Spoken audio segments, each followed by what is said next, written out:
to be distributed, and it did not pass the first time because they believed they didn't have a drinking problem in their country.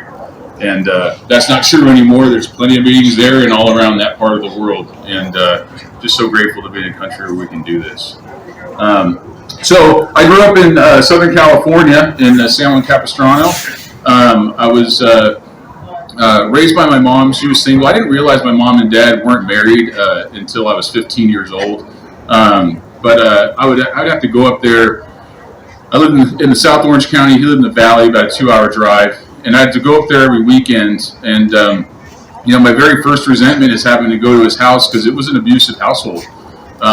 We didn't get the worst of it, me and my brother Michael. But my half brothers and sisters got a lot of it. And we got to witness a lot of that abuse. And it was my first resentment at my mom. I thought her weak. Because she would say, we need the child support. We need the child support. He won't pay it unless we go up there. And man, I hated that for a very long time. And I judged everything from a very young age. I didn't understand circumstance, and I didn't even realize that my mom was the first real resentment I ever had until I started working the steps. But that's not why I'm an alcoholic. When I was growing up, at parties, I'd always stare at the pizza, and the biggest slice of pizza, that's what I locked my eyes on. If that got sent to someone else, I had a resentment at them. The biggest slice of cake, the same thing. I didn't like the tradition of the first slice going to the birthday boy unless I was the birthday boy, right? And then that was the perfect rule. And if you got better gifts than I did, then I was judging you for that too. I've had a judgmental mind my entire life. My first drink was at 12 years old. Well, no, that's not true. My first drunk was at 12 years old. I think I took sips of stuff. My grandfather enjoyed his drinking, but we stole a bottle of Seagram 7 from my neighbor's uncle's garage, and it was a full bottle. And we went to Doheny State Beach, which is there in South Orange County, and there was like a couple motorhomes on my mom's friends from work, and we got to sleep in the 1986 Jeep Grand Cherokee, me and my buddy. All metal, hot August. Drank all that bottle till about a couple inches at the bottom, and just woke up to pounding on the door at like 10:30 in the morning, piping hot.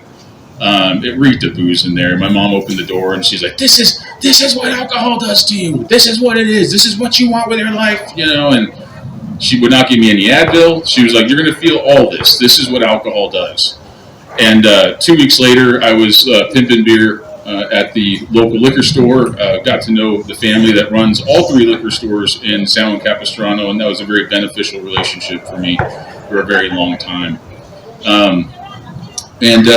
Went into middle school. My story is wrought with things other than alcohol. I won't be using any verbiage outside of the 164.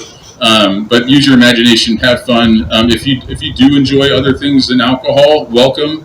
You belong in Alcoholics Anonymous. But I started dabbling in other things, and my grades started to tank big time. I was always a pretty good student.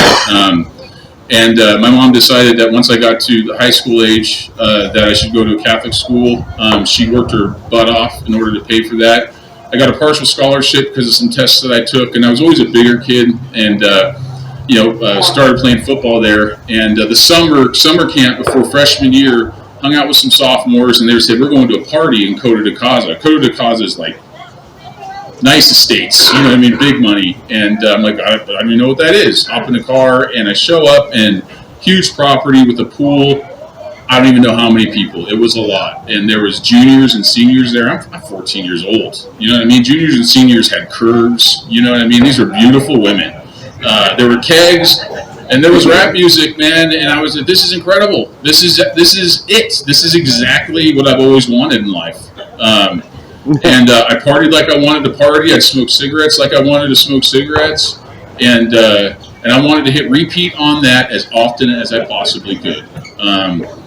And I did that. My grades were not very good. I got like a 1.7 or something my first semester there, and got on probation, but that was fine. I was able to pull through that. Did really well in football.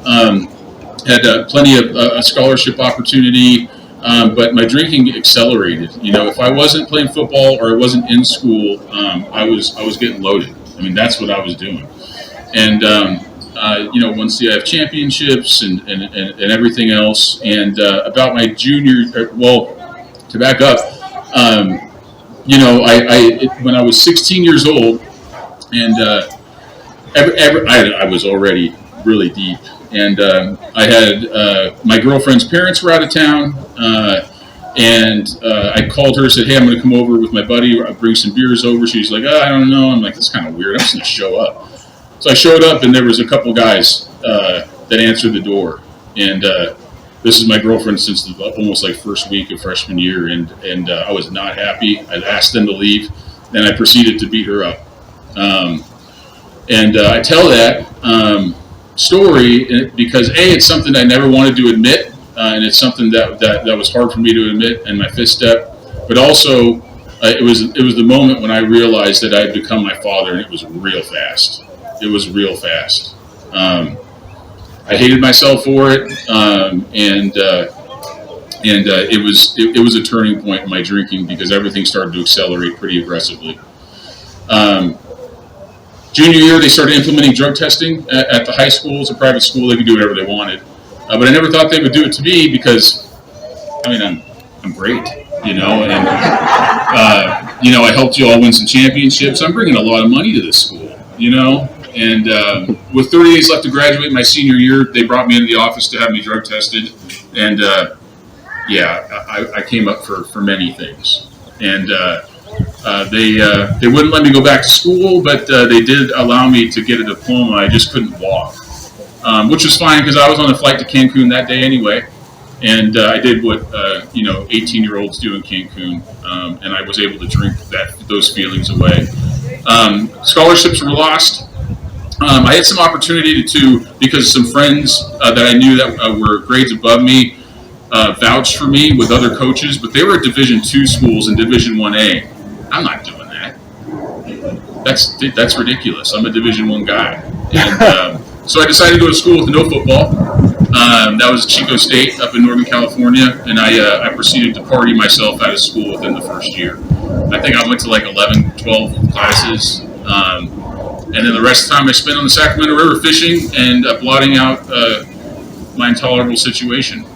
And, go back home and everything really starts to escalate. And, my first introduction to Alcoholics Anonymous is actually I picked up a charge for the green stuff back when I was like 16, and when California used to give those out. And I went to like 5 meetings, and I was like, yeah, this is fine, whatever. Also, my dad picked up some sort of cake one time when I was young, at like 10 years old. I knew he was going to some meetings. I didn't know what they were, but they were all clapping for him and gave him a cake. And I'm like, I knew that he wasn't sober, so I just figured that you guys like celebrated trying to be sober, So I had no clue. But you all were very nice to me, so that was nice. And so I finally go to rehab for the first time in the early 2000s. This was probably 2001, 2002. I get sober for 30 days. They give me a little jobby job. This is at a place in Laguna Beach, right on the water. They give me a bungalow on a cliff overlooking Strands, and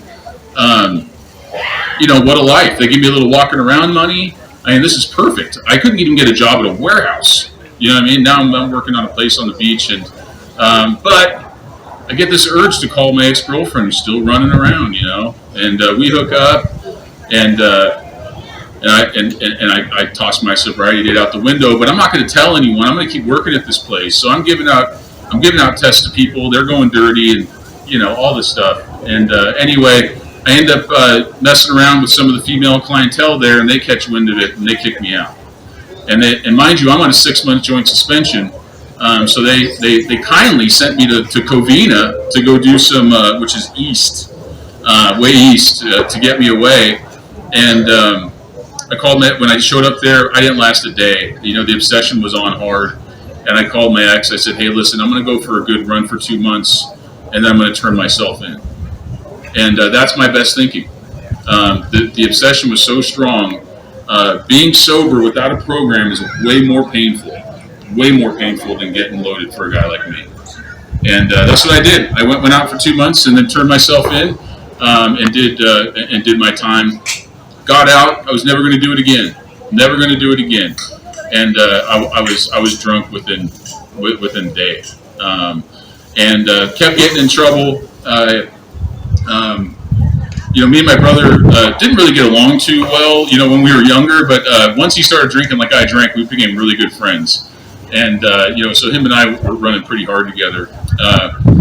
So in 2004, I'm trying to get sober again, and I'm about 4 months sober. I'm driving home from a dinner after a meeting, and my mom calls me, and I'm like, "What's this about? It's pretty late." And she says, "Hey, where were you at?" I said, "I'm just driving home." And she said, "Can you pull over?" I said, "Just tell me what's going on." And she said, "They found Michael dead in a downtown LA hotel room." And man, all I could tell her was to shut up. It was devastating. It was absolutely devastating. And because you hear this stuff in the rooms, right? You hear it, and you just you don't think it could ever happen to someone that you love, And I get home, and you all showed up to my house. You all showed up to my house that night, like 40 of you. And AA just really, really corralled around, and I was going to stay sober. I was going to stay sober for him, and that didn't work, because a beautiful blonde gal came by to give me cookies, give me and my family cookies a couple days later. She had 5 years of sobriety, and we went out to coffee, and a couple weeks later we were moved in together. My sponsor told me not to do that, but what did he know? And she quickly became my higher power, and it was not her fault. You know what I mean? Again, what I said in the beginning, I wanted anything other than what you guys were doing to be the solution. I didn't believe what you all were saying. So that it only took a few months of living with her and to finally do the things that I needed to do. Except this time I had a 6-year joint suspension over my head, and I get pulled over for erratic driving, and the sheriff that pulls me over knows who I am because he knew me from when I was locked up before. And he said, "Yeah, he may not be drinking. Let's take him in to take his blood." And I knew I'm doing 6 years in prison. This is happening. So I do what any man would do, and calls up his dad, who doesn't talk to very much, and asks for help. I asked for help. I said I need to go to another rehab, and I did. He set me up at a place in the San Fernando Valley. And it was great, and I was scared enough this time. With 30 days in that program, I stayed 60. I got a call from my attorney, and he said, "Eric, you're never going to believe this. They only tested your blood for alcohol." And I said, "Well, what does that mean?" He's like, "Well, they can't test it again." He's all, "Don't get your hopes up, but I'm going to call you back tomorrow." And he called me back the next day, and they threw the case out because per their testing, I wasn't driving under the influence. That's a God shot. That should have been it. That is it, man. God entered into my life, and this is the time I'm going to stay sober. This is it. And it did for a while. I was in another fellowship, and I stayed sober for a bit. I actually started working the steps with a sponsor. This time, really working the steps. He gave me some workbook or something, and it was good. And did 4 and 5, but I wasn't doing any of the praying stuff that you guys were talking about because, again, you guys are liars, and I just didn't believe that you were doing that. It sounded good. You guys could wax on spiritually pretty well in meetings, but there's no way you were doing it at home. And when I would try, it would just feel icky. So I do 4 and 5, and I did an honest one, man, as deep as I could go. There are many things that I'd never told anyone that I shared with them. But we get to step 8. And again, I don't believe that you guys do that. You guys don't make amends. You don't make a list of people. And when I made that list, these people, they don't want anything to do with me. I'm not gonna go talk to them. And so I didn't. I just put it on hold. I put it on hold, and I just continued to kind of go to meetings. I got about 8 months sober, and again, I met a great gal that I was working with at a restaurant in Los Angeles, and I talked to my sponsor about it, and he said, "Eric, you have 8 months. Can you just wait 4 more months?" I said, "Yeah, she's kind of hot, and she's not going to be on the market for 4 months, What am I going to tell her? How is that? That's not very convincing, And so So I proceed to take my own will and do what I've always done, which is not follow direction. We moved in together pretty quickly, and we we ended up getting pregnant. And this, I'm at about 14 months sober at the time, and I'm not working a program. I'm down to one meeting a week. It's the one that I actually have a commitment at. I'm secretary, but I started dwindling from 6 meetings to 5 to 4 to 3. I'm not praying. I'm definitely not going to work step 8 and 9. And she decides that she's going to terminate the pregnancy, and the reason being is because I would be a terrible father. And she was right. Now I was offended at the time. How dare she? But she was right. And this is a man who's 14 months sober. Supposedly going to meetings and doing the deal. And she left shortly thereafter. And that was my life. I got drunk shortly thereafter because, again, I made someone else my higher power. I relied on somebody else for my strength. And when the time came, I had no defense against that first drink. And this time, though, I called my sponsor. I said, "Hey, listen, I'm going to drink today." And he said, "What?" And I go, "Yeah, I'm going to drink today." And he's like, "Eric, I can come over." I said, No, it's fine. I said, "I think it's the other stuff that was the problem. I'm 24 years old. I'm just going to drink. I think I can do this." And he said, "All right, man." And he let me go. And thank goodness he did that. You all never strangled me to keep me in here. I needed it. So my first drink was that time was a straight Maker's Mark with a couple pieces of ice. I'd never had that before in my life, but that's what looked good on the shelf, and that continued to be my daily drink for the better part of 10 years. For a while, I picked up a DUI pretty immediately after that when I moved back down to South Orange County. My first and only one, not the first time I drove drunk. And I stayed on the alcohol daily, and I started drinking a little bit earlier, month by month. It was like, 5 or 6 o'clock, then it was, 4 or 5 o'clock, then it was 3 o'clock. Until finally I started getting these panic attacks at like 1 o'clock in the afternoon. I mean, these were real gut-wrenching panic attacks. And I couldn't understand what the heck was going on. And again, I didn't talk to my dad very often, but we were on the phone one time, and he said, I told him about these panic attacks. And he said, "Eric, how much do you drink?" And I said, "Well, man, I have a couple cocktails at night, And he said, "Whatever that means." He goes, "But do you ever think that you might be going through some sort of withdrawal at 1 o'clock?" And I don't know what it was about that comment, but it hit me so hard, and I didn't know if I had another notch upward to move in this alcoholism trend, but man, I did. I had a couple more notches to go. My drinking accelerated even more. The funny thing is that I was just going to stay drinking, but man, I was sprinkling other stuff on top of it after a while, you know what I mean? And slowly sliding back into all the things that I was doing on top of drinking. And, I met my now wife, and she drank with me. Later found out when I got sober that the only reason why she drank like that is because it's the only way to keep up with a guy like me is to drink like me. But it was fun. We had a ton of fun. But there were some consequences too. For our engagement party, I came in a rolling brownout. I left in a blackout, and I got the call the next morning from my father-in-law. He wanted to meet to have lunch, and I met with him, and he said, "Eric, we're going to call off the wedding." And I said, "Well, you can't do that. What do you mean you're going to call off the wedding?" And he's like, "Do you know what you did last night?" I had vague memories of like people chasing me in my car, but truly I just didn't, and I had to listen. That's the worst type of story to hear, is someone else telling you what you did the night before, especially your future father-in-law, hopefully.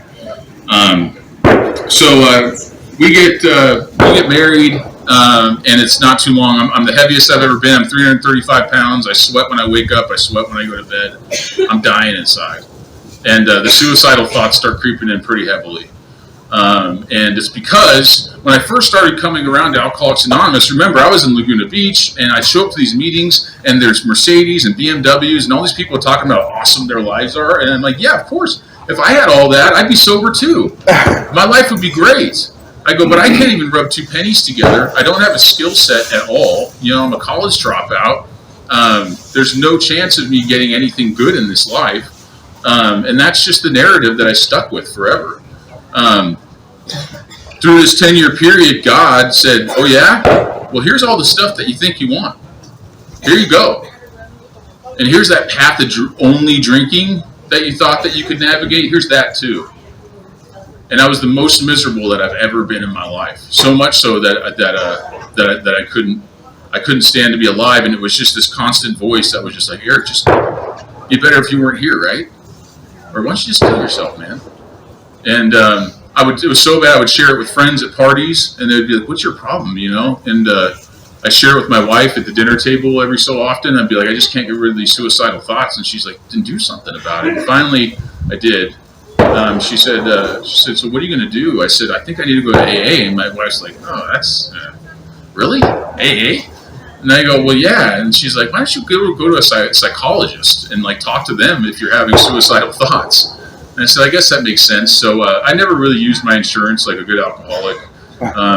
So I decided to leverage that. And this was on a Sunday, so the next Monday, the next day I made the appointment for Thursday at 9 a.m. And I hadn't been drinking, but I was on heavy sedatives, self-prescribed to stop the shaking. And I showed up there at 9 a.m. And when I drove there, I was gonna let him have it. I was letting him know everything, day by day, what my week looked like.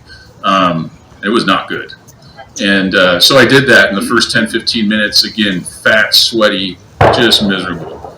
And he said, Eric, you're going to die. He's like, I don't know how else to put it to you. This is not hyperbole. You need to do something. Can you not drink today and go to the Hardcore Harbor group at the harbor there tomorrow at 7 a.m.? And my response was absolutely. I have no idea where that came from. And that's what I did. And that night I didn't have anything. That next morning I woke up super early because I couldn't really sleep. I got to that meeting super early, and that was June 24, 2016. I've never had to have a drink since.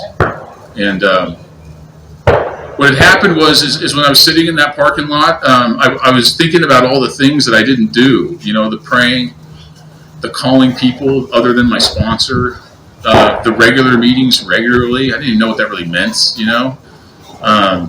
reading the big book on my own, that ain't gonna happen.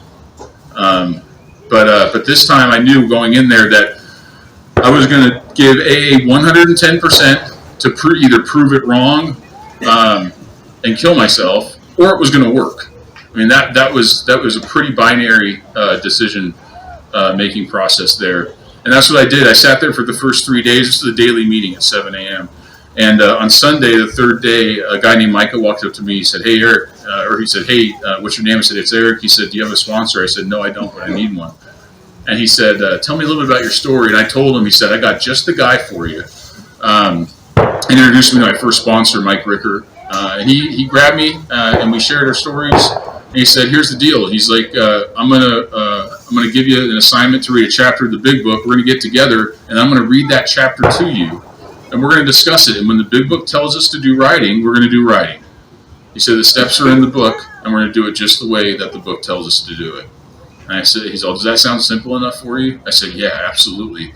And I'm so grateful for what he did with me because he got me through the steps quickly. I was in a lot of pain. And let me tell you that the relief is in the steps of Alcoholics Anonymous. And anyone that tells you different is lying to you.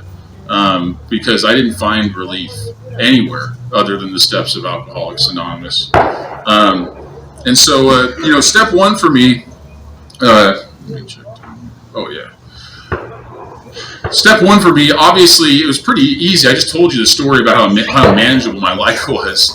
But when I'm in the middle of it, I can't see that it's my fault and that I'm trying to manage all this stuff. It was really easy to blame some higher power, but when it came to having to leverage that higher power, I'm not even going to do that because my ego is too big, And, for me, that 1 o'clock feeling is that obsession. The obsession just gripping me on a daily basis, right? And then once I have that first drink, the phenomenon of craving takes over, and I'm not going to stop until that bottomless hole is filled, which means it never gets filled until I pass out. The unmanageable life piece, I thought for a while was just like, yeah, man, my life was unmanageable when I was drinking, for sure, But what I found is I have no business managing my life today,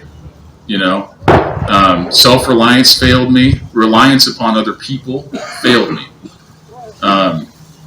So it was pretty easy to kind of make that jump from ship to shore that it talks about in the big book, and kind of launches us into step two. And step two for me kind of rounded out more later in recovery. But in the very beginning, my sponsor was like, "Now listen, do you believe that this works? Do you believe that if you just do the simple things that we're doing, that this will work for you? And can you commit to completing the steps of Alcoholics Anonymous?" And I just said, yes, absolutely. And for me, that's the faith that this thing will actually work. Because if I don't have at least a sliver of faith that this is going to work, I'm going to go, because there's a back door. And whenever there's a back door, I'm going to leverage that back door, because it's easier for me to drink than to do this stuff if I'm not ready, right? One of his first things he ever told me, he said, "Eric, if you hadn't had enough, you're going to have some more."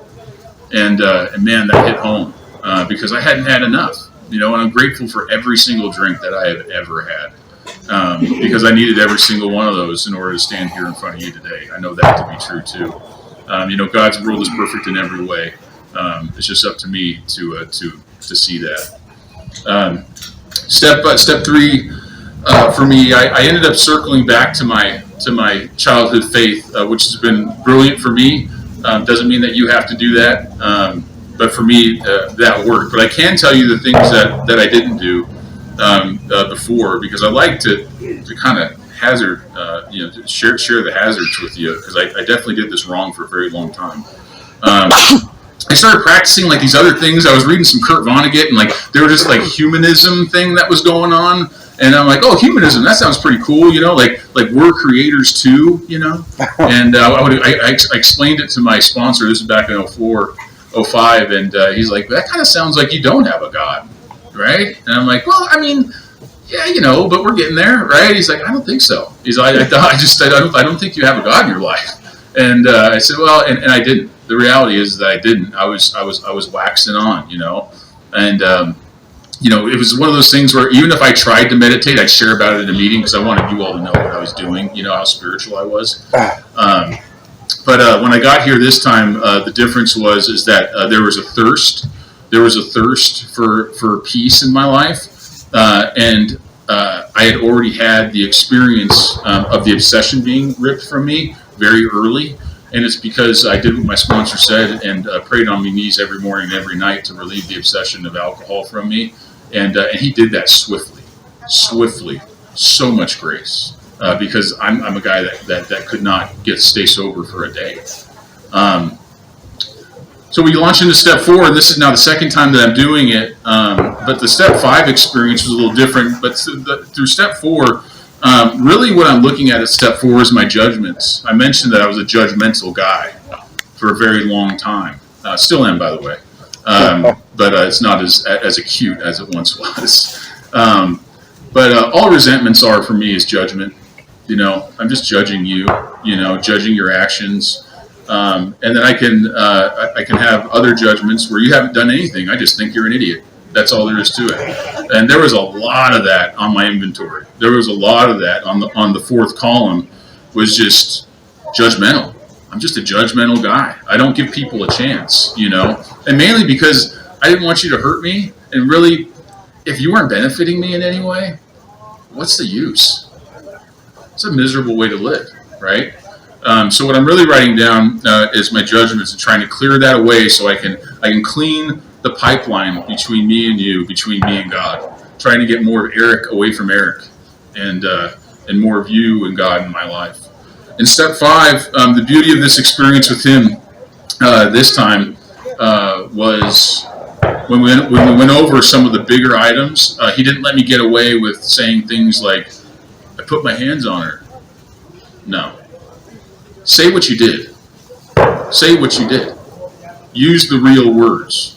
Words are important. If we study the big book of Alcoholics Anonymous, the first 100 fought over words. Words mean something. And when I sit down with someone, I need to get honest with what happened. And that hurt. That hurt a lot. Because I got to see my actions for what they really were. I didn't get to hide. I didn't feel too hot after my fifth step.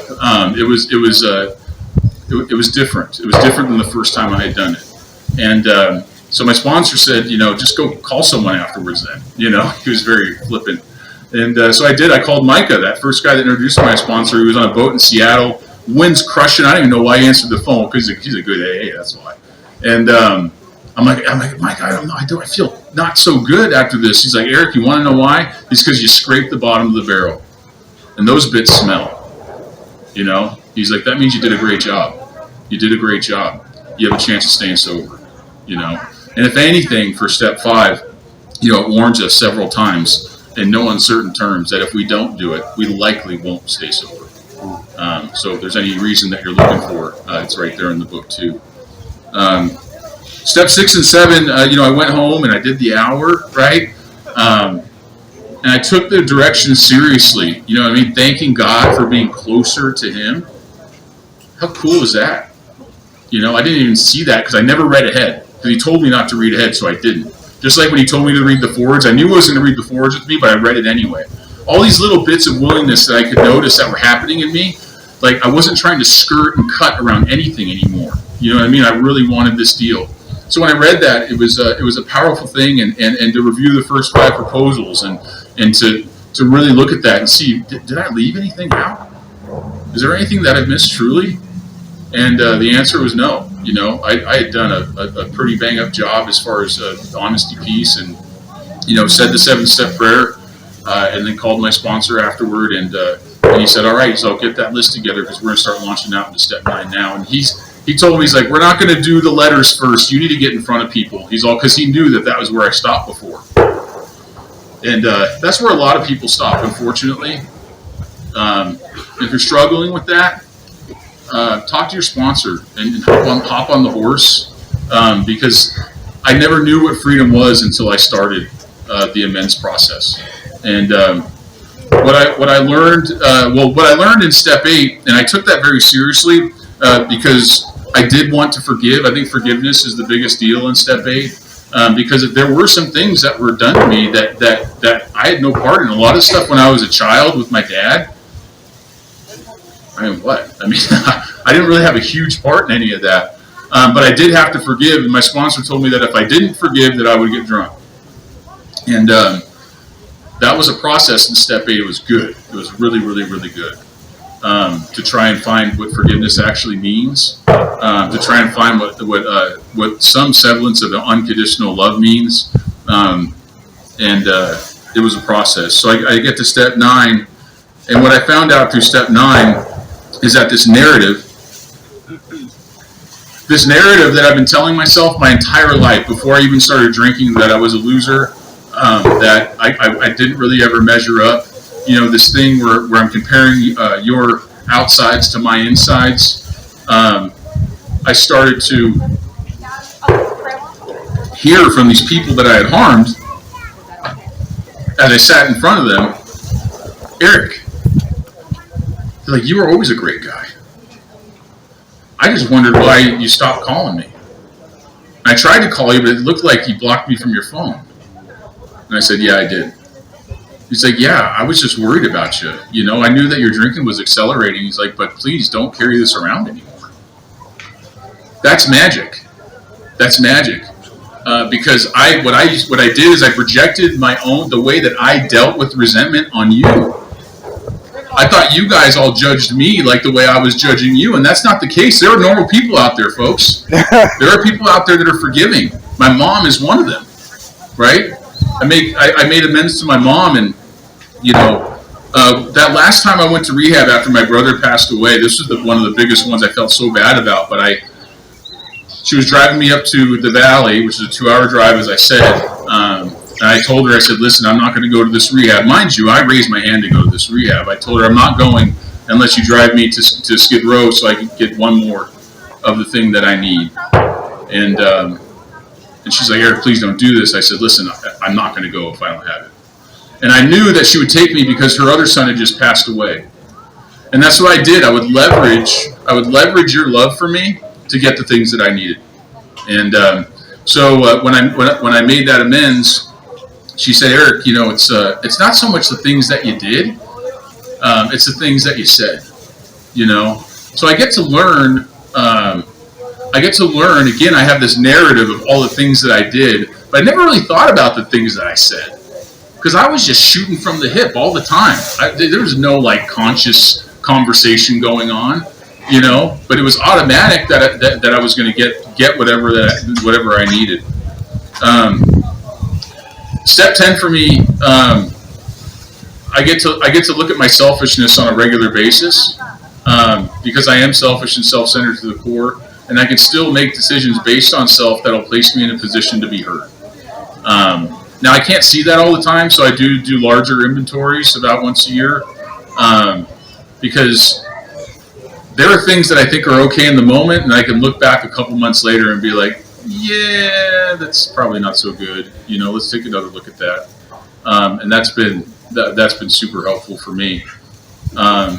Step 11 for me is one of the most important things that I do on a daily basis. It's the most important thing I do, and I'll tell you why. Because no one can take it away from me. They can take meetings away from us. They did that, right? You can't take away my spiritual life. You can lock me up. You can throw away the key. You can stick me in a cave, put a boulder in front of it, but I can pray. And you know, I remember when I was newly sober, this guy was getting a 12-year cake. He had a stupid birthday cake hat on, and they were like, "Happy birthday, California!" You know, they're singing, they're clapping, they're having a good time. And he gave a talk real quick, and he said the most important thing I do every day is I pray. And he said the reason why I do that every morning, I ask God to keep me sober on my knees. He said because whenever someone picks up a white chip, I go up and talk to them and shake their hand and said, hey, that day that you relapsed, did you hit your knees and ask God to keep you sober that morning? And the answer's never been yes. And that hit me right between the eyes. And I was like, I'm going to do that. I'm going to hit that on repeat. You know what I mean? And I actually just did that the other day. Some guy picked up a white chip. I asked him the same question. He said, no, I didn't. And I continue to do that because I know for sure that if I don't keep this connection and keep growing this connection with a higher power, I'm toast. Step 12, having a spiritual awakening as a result of these steps. I think it happened before then because I had many moments, these aha moments, those kind of deep breath moments where I had this overwhelming feeling that it was finally over, that it might work for me this time. And so far it has, thank goodness. But there was a willingness there that wasn't there before. And so in my mind, it's my duty to try and pay back this gift that I have. But also, it's my duty too, to make a commitment every day to stay sober one day at a time for the rest of my life. My second sponsor taught me that. Said, stay sober one day. Are you committed to staying sober one day at a time for the rest of your life? I'm like, geez, that's strong. But I understand what that means today. So I act as if, and it's worked so far. Practicing the principles in all my affairs is very tough, and I'm not perfect at it. I'm not going to lie to you today. But I do try every day, which is what this thing is all about. I get to look at my past, but I don't stare at it. But I get to recall my past like I am today and share it with you. And guess what? I don't have any guilt. I'm not here to save my face. I really don't have any cares about what people think about me when I leave here. I'm here to save my butt. And I know that people identify with honesty. It's like what my current sponsor says. It's like, I don't owe anyone anything but the truth. That's it. And the truth has helped me so much because I can't tell you how many people come up to me after these things and say, hey, I'm glad you shared that thing. I've done that too, and it's a magical thing. Sponsoring guys is great. It's one of the best deals that we get in here is that we get to pass this thing along for free and for fun. It's great to see these guys grow.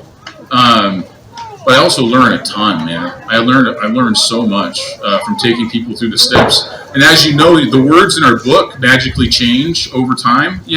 So when I take guys through the book, the same way my first sponsor took me through the book, I learned these different things that are popping up depending on where my headspace is at. Today I've got a wife, that same wife who the wedding was almost going to be called off. I've got a son, which is a miracle. We had trouble getting pregnant when we moved out here in 2018. We got pregnant immediately. Being out here in North Carolina, I don't even know how we ended up out here, except for that I know that it was God's plan. We didn't have any friends. We just wanted to try to find a better life for us and our future kids. It's kind of a long-term retirement plan too. But more importantly, in AA, I did an inventory. My sponsor told me to do an inventory on the spiritual reasons why I was leaving. And one of the spiritual reasons is this is all happening so fast and I'm not even trying. There's people out here that need help too, and there's people out here that can help me. And I think that's the biggest reason why we keep coming back. If this thing was just a one and done thing, none of us would be here to help each other. None of us would be here for a sweet party. This thing's awesome, right? I mean, this is amazing. And the fellowship is so powerful, and I don't know where I'd be without it. The last thing that I'll end with, so that we can get to eating, is all summed up this time around in Alcoholics Anonymous really comes down to putting AA and God first in my life. There's no place I'd rather be. I've got a beautiful wife, a beautiful kid, and a beautiful home that I can be at right now, but there's no place I'd rather be than here. There was not one part of me driving over being like, oh man, I can't believe we got to do that. No way. I was pumped. I'm grateful to know that I'm an alcoholic today. I don't have that back and forth in my head about, maybe, it's just, but I did need all those drinks. And there's something, Dr. Paul, he wrote Acceptance is the Answer, but he also wrote something regarding putting A first. And he wrote, every longtime sober alcoholic knows that sobriety is extremely jealous. If the spouse, children, car, house, job, money, sex, or anything else achieves greater importance to the alcoholic than his or her sobriety, sobriety leaves. It will not compete. It demands top priority in the alcoholic's life. And for me, that's been true. And every morning I wake up so grateful that you all allow me to be here. And just want to thank you all for allowing me to be at this party. And thank you so much. Appreciate it.